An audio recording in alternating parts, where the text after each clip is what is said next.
வணக்கம் பாலமுருகன். அவன் கண்டென்ட் இல்லாம அலைஞ்சிட்டு இருக்கான்.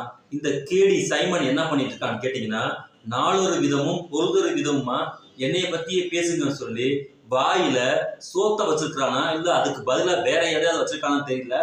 ஒரே நாராசமான பேச்ச அள்ளி அள்ளி விட்டுக்கிட்டு இருக்கான். சீக்கிரமாவே இவனுக்கு சாத்துப்படி கிடைக்க போகுதுங்கிறதுக்கு முன்னாடி ஏற்கனவே ஒரு வீடியோவுக்கு பதில் சொல்லி போட்டதுக்கு அடுத்த நிமிஷமே மிக மிக மோசமான ஒரு வார்த்தையை பயன்படுத்தியிருந்தான். அதுக்கு பதில் சொல்லலாம்னு பார்த்தா அதுக்கு பின்னாடியே சண்டாளம்ங்கிற வார்த்தைக்கு இவன் சொல்லிக்கக்கூடிய அடுத்தடுத்த வீடியோவுக்கு எதுக்கு பதில் சொல்றதே தெரியாத அளவுக்கு ஒண்ணுக்கா பதில் சொல்லுவோம்.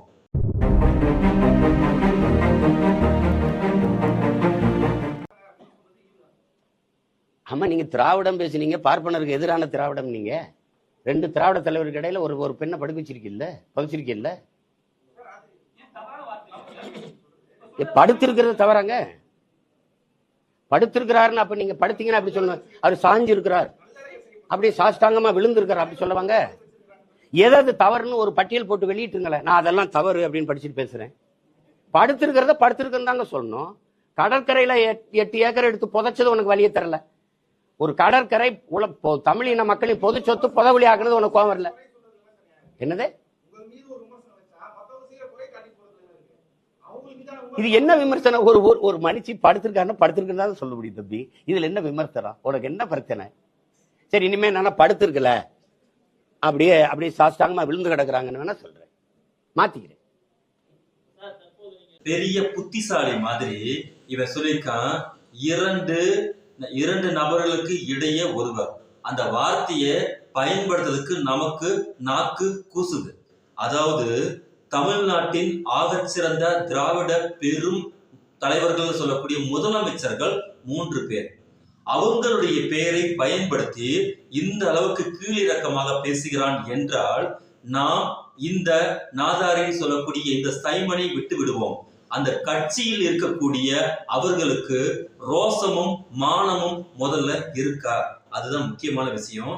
அது சுத்தமாவே எனக்கு கிடையாது அப்படின்னு சொல்லி பகிரங்கமா அறிவிப்பு கொடுத்திருக்கக்கூடிய இந்த பழனிசாமி ஒரு கூட்டத்தை கூட்டி சீமான் அவர்களிடம் போய் நான் கூட்டணி வச்சுக்குவேன்னு சொல்லி நீங்க எல்லாம் அதிமுக இருக்கிறவங்க எல்லாம் விரும்புறாங்கன்னு சொல்லி நீ எல்லாம் பேசுறேன்னு சொன்னா உன்னுடைய தலைவர் உன்னுடைய தலைவி அவங்கள எந்த அளவுக்கு கேடு கட்டத்தனமா இவன் பேசிருக்கான்னா உங்களுக்கெல்லாம் எந்த இடத்தில் மறுத்து போனது அப்படிங்கறதுதான் முக்கியமான கேள்வி.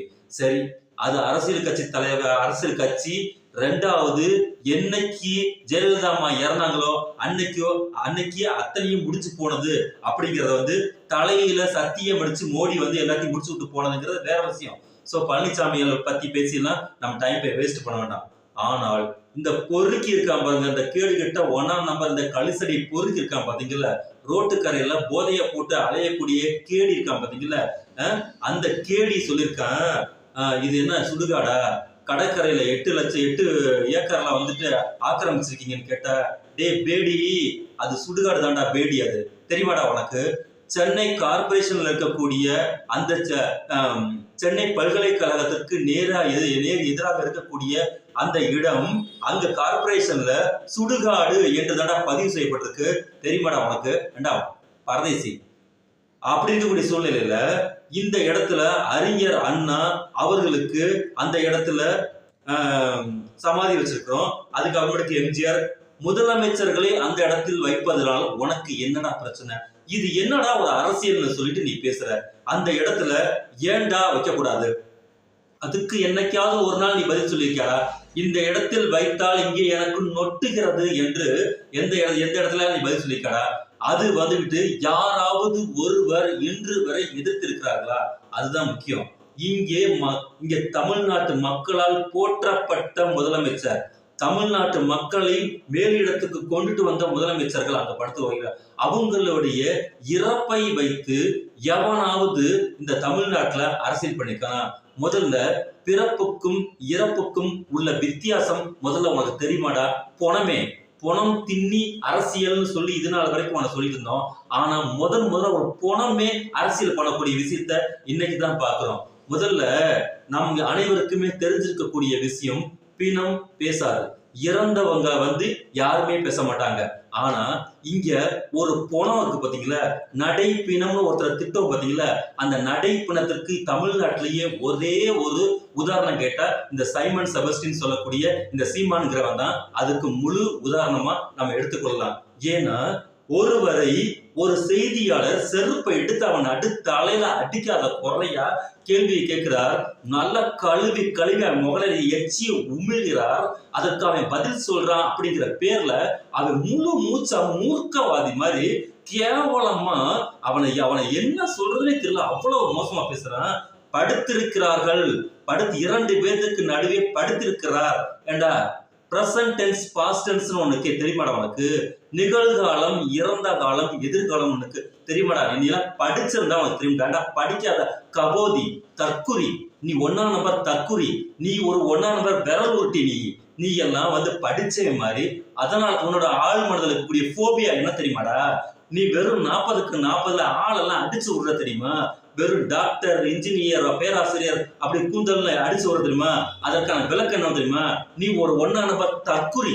நாம் ஒரு தற்குறி, நாம் தற்குறி கட்சி அப்படின்னு வைக்கிறதுக்கு பதிலா யாரோ வச்சிருக்கக்கூடிய நாம் தமிழர் கட்சியை ஆட்டையா போட்டுட்டு வச்சுக்கிட்டு நீ அப்படியே படிச்சவங்களா வர்றதுக்கு என்னமா காரணம்? ஒண்ணு ஆள் மனதில் இருக்கக்கூடிய பம்மம், நம்ம படிக்காம போயிட்டோமே, நம்ம ஒரு தற்குறியாச்சு, நமக்கு ஒண்ணுமே தெரியாது, நம்ம பேசுறதெல்லாம் ஒரு பேச்சா அப்படின்னு சொல்லி கண்ணாடி முன்னாடி நீ ட்ரைனிங் எடுக்கும்போது அந்த கண்ணாடியில இருக்கக்கூடிய மூஞ்சி காரி துப்பி இருக்கும் பார்த்தீங்களா, அந்த மாதிரி அவமான உணர்ச்சிகளால் தான் வெளியில படிச்ச ஆளுங்களையா போட்டுருக்க. உனக்கு உன் பேரை கேட்டுக்கிட்டு உன் பேச்சை கேட்டுட்டு படிச்சு வந்திருக்கா தெரியுமா? அவன் படிச்சிருக்கான தவிர மற்றபடி அவனுக்கு அறிவு இல்லைங்கிறது அடுத்த விஷயம். அதனால நீ ஒரு பணம் முதல்ல இந்த உலகத்துல பேசுமா? பராசக்தி படத்துல டி.ஆர். ராஜகுமார் கேட்பாங்க, பிணம் பேசுமா அப்படின்னு சொல்லிட்டு. பேசுண்டா, கலைஞர் வச்ச வசனம் தான், பிணம் பேசும். ஒன்னைய மாதிரி ஒரு பணம் ஒரு 14 வருஷத்துக்கு பிறகு இங்க அரசியல் பண்ண வரும். அந்த பணத்தோட வச்சு நீங்க எல்லாம் பேசுங்க. பேசாமல் இருக்கக்கூடிய நீத்தார் இருக்காங்க தெரியுமா, அவர்களை பேசுவதுதான் புகழ். ஆனால் பேசிய கேடுகட்டத்தனமாக நீத்தாரை இழிவுபடுத்தக்கூடிய போனம் யார் தெரியுமா? அது நீ. எவ்வளவு பெரிய வித்தியாசம்! இந்த உலகத்திலேயே அரசியல் பண்பு என்பது இறந்தவரை இழிவுபடுத்தக்கூடாது என்பது. ஆனா வாயில சோத்துக்கு பதிலா சாக்கடையில இருக்கக்கூடிய மலத்தை அள்ளி தின்னுக்கிட்டு எவ்வளவு கூச்சமே இல்லாமல் அந்த வார்த்தையை அடுத்து நீ சொல்லிட்டு இருக்க. அந்த இடம் என்பது சுடுகாடு தான். ஆகையால அந்த இடத்தில் வைப்பதனால் யாருக்குமே எந்த பிரச்சனையுமே கிடையாது. உனக்கு மட்டும்தான் அந்த இடத்துல பிரச்சனை. ஏன்னு கேட்டீங்கன்னா, இங்கே நீ அரசியல் பண்ணுவதற்கு, இங்கே நீ உன்னை மெயின்டைன் பண்றதுக்கு வேற எந்த விஷயமே இல்லை. ஒவ்வொரு நாளும் நீ அம்பலப்பட்டு கொண்டிருக்கிறாய். ஒவ்வொரு நாளும் உன்னை மக்கள் கேள்வி கேட்டுக் கொண்டிருக்கிறார்கள். ஒவ்வொரு நாளும் செய்தியாளர்கள் முன்னாடி நீ கேவலம் கட்டு போயிட்டு இருக்க. ஒவ்வொரு நாளும் தனித்த பெண்கள் உன்னை காரி உமிழ்கிறார்கள். உனக்கு வெக்கம் இல்லையா? உனக்கு வெக்கம் கொஞ்சம் கூட கிடையாது. அவனுக்கு நீ ஒரு மனுஷனா? நீ முதல்ல அதுதான் இருக்கக்கூடிய மக்களுடைய முதன்மையான கேள்வி. இது இல்லாம நீதான் இப்படி ஒரு பொறுக்கினா, எவ்வளவு பொறுக்கிகள் இந்த தமிழ்நாட்டுல பொறுக்கி வச்சிருக்கிற பொறுக்கி கும்பல்ல, நீ வச்சிருக்கக்கூடிய கும்பலுக்குள்ள நீ 1ஆம் நம்பரை பொறுக்கி பயங்கிறத அத்தனை பேருமே ஒன்னே மாதிரியே பேசுறான். இதுதான் இருக்கக்கூடிய ரொம்ப ரொம்ப ரொம்ப கொடுமையான விஷயம். நீ எப்படி பேசுவியோ அவ்வளவு பேருமே அங்கங்க இருக்காங்க ஒன்று திரட்டி நீ வச்சிருக்க தெரியுமா? அதுதான் மிகப்பெரிய விஷயம். அப்படி இருக்கும்போது அப்பதான் உன்னுடைய கேடுகட்டத்தனங்கள் அனைத்தும் வெளியே அம்பலமாகும். இன்னைக்கு பேச ராஜா பேசுங்கிற அளவுல இன்னைக்கு அங்க திமுக இருக்கக்கூடிய ஒரு செய்தி தொடர்பாளர் சொல்லிருக்காரு, ஏன் என்னைய கைது பண்ணு அப்படி சொல்லிட்டு அவர் சொல்றாரு. நான் பேசுறேன்ல, நான் என்னை ஏன் கைது பண்ணல அப்படின்னு சொல்லிட்டு அங்க கேட்கும்போது சொல்றாங்க, நானும் ரவுடி தான் அப்படின்னு சொல்லி ஒரு படத்துல, சினிமா படத்துல வடிவேல் சொல்லுவாரு, அந்த மாதிரி ஒரு டம்மி காமெடி பேசுவேன். இவனுக்கெல்லாம் நாம் பொருட்படுத்தினால் அது நமக்கு அவமானம் அப்படின்னு சொல்லிட்டு பின்னாடியே ஒரு வார்த்தை சொல்றாரு, சரியான நேரமும் இடமும் அமையும் போது இவனது பாட்டு பெரும்பாட்டாக பாடப்படும் சொல்லிட்டு சொல்லியிருக்காரு. வாயா அடக்கிக்க முதல்ல. இங்க திராவிடர் பெருந்தலைவர்களை பத்தி நீ பேசினேன்னா வன்முறையை தூண்டு அப்படி சொல்லி உனக்கு RSS கட்டளை இருக்குன்னா அந்த கட்டளை இட்ட கைகளின் முன்னாடி போய் நீ சொல்லு, இங்க எந்த போனியும் இங்க நடக்கல, நானும் கரடியா கத்து பாக்குறேன், தனி அது இருக்கப்பதே ரொம்ப கேவலமா வந்துகிட்டு என்னை வந்து கழுவி ஊத்துறாங்க, அதனால வேற ஏதாவது அஜெண்டா இருக்கா அப்படின்னு சொல்லி அவங்கள்ட்ட கேட்டுட்டு வந்து பேசு. இது இல்லாம வந்துகிட்டு இது அடுத்த தொடர்ச்சியா இன்னொரு வார்த்தையை சொல்லியிருக்க, கலைஞரின் மீது அவதூறு பரப்பி அந்த பாடலை பாடி ஊரெல்லாம் செருப்படி வாங்கி கொண்டிருக்கக்கூடிய இந்த நாய் திரும்பவும் அதற்கு சப்பை கட்டுவதாக நினைத்துக்கொண்டு செய்தியாளர் செய்தியில வந்து பேசியிருக்காங்கன்னா, ஒரு கலைஞரை ஒரு தனி மனிதனாக மாற்றக்கூடிய அயோக்கியத்தனம், பச்சை அயோக்கியத்தனம், கேடுகட்ட ஒழுசத்தனம்ங்கிறது தான் இதுல முக்கியமான விஷயம். அவர் அப்பாவும் இவர் மகனும். இங்கே யாரா வந்துகிட்டு கலைஞர் மு க ஸ்டாலின் மற்றும் கலைஞர் அப்பா மகனை பார்த்துட்டு இருக்காங்க. திமுகவின் தலைவர் கலைஞர். நல்லா தெரிஞ்சுக்கடா பேடி, நீ மாற்றக்கூடிய இந்த கேடித்தனமான அந்த வார்த்தைகளுக்குள் இருக்கக்கூடிய உள்குத்து அரசியலை வெளியில சொல்றோம். அங்கே அங்கு திமுகவின் தலைவர் கலைஞர், அங்கே திமுகவால் மக்களால் தேர்ந்தெடுக்கப்பட்ட தலைவராக இருக்கக்கூடிய முதலமைச்சர் மு க ஸ்டாலின். இதுதான் அவர்களுக்குள் இருக்கக்கூடிய அப்பா மகனை பற்றி பேசுவதற்குரிய யோக்கியதையும் ஒழுக்கமும் உனக்கு இருக்கா? நீ ஏன் பேசுற? ஒரு தனி மனிதரை பற்றி பேசும்போது நீ கொட்ட வலிக்க வந்து கத்துனியல. நீ பேட்டியில வந்துட்டு எனக்கு குடும்பம் இருக்கிறது, எனக்கு பொண்டாட்டி இருக்கிறது, எனக்கு பிள்ளை இருக்கின்றது, ஏன் விஜயலட்சுமியை பத்தி பேசுறீங்கன்னு அழுதல, ஒப்பாரி வச்சு அழுதல. இப்ப எந்த நாக்கு அங்க தமிழரை திமுக தலைவரை பற்றியும் அவர்களுடைய குடும்பத்தை பற்றியும் உனக்கு என்ன பேச்சு வேண்டி கிடக்கிறது? அந்த பேச்சின் மூலமாக இங்க ஏற்படக்கூடிய அரசியலின் விளைவு என்ன? இதுதான் முக்கியமான விஷயம். உனக்கு மட்டும் தக்காளி சட்னி அடிபட்டா அவங்களுக்கு அடிப்பட ரத்தமா? நன்றாக தெரிஞ்சுக்கோ. இன்னொரு விஷயத்தையும் சொல்றோம், இங்க வந்துகிட்டு அரசியல் பிழைப்பு நடத்துவதற்கு குறைந்தபட்ச அறம் தேவை. அது சுத்தமா உனக்கு கிடையாது. ஆகையால நீ பேசக்கூடிய இந்த பேச்சிற்கு பதில கீதா ஜீவன் வந்து எதற்காக பதில் சொல்கிறார் என்று கேட்டல. அப்புறம் வாண்டடா எல்லா பேரும் வந்து வண்டியில ஏறிடுவாங்க.